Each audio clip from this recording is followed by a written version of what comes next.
Hello friends आप के फेथरी मो नुआ वीडियो रे स्वागत। आज बजार नुआ नीछन देखन किड़े किड़े सुकुआ। मोर हस्बैंड के सुकुआ खूब भल लागसी। इटा छोट सुकुआ आनछन अच्छे ताली घरे छोट सुकुआ फिर भी इटा धरिया नीछन। रविवार बजार दिन से जेबे भी जीवे सुकुआ अनबारटा ग्यारंटी। और घरे जदि किसी आइंस नहीं हला बेले सुकुआ भाजी देले भी खुश ना से। एटा ई साइज रो सुकुआ खूब दिन पर आसला केते वर्ष पर बड़ साइज रो सुकुआ आसला।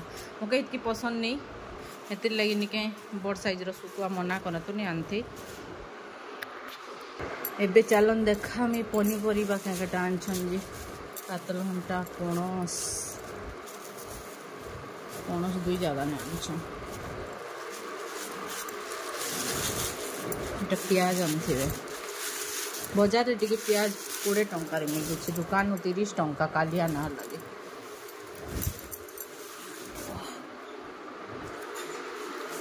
केते पनीपरिबा ए सब फ्रिज रे रखी देसी जेन माने नुआ छन लाइक शेयर कमेंट संगे फॉलो करबे। लॉन्ग वीडियो टिके कदरे कर मु नहीं बने पारबा। आज सलाड बनामा और भाजी साग और पणस तरकारी करबे। ठीक अच्छे सांग माने एतिरे वीडियो एंड करूछे।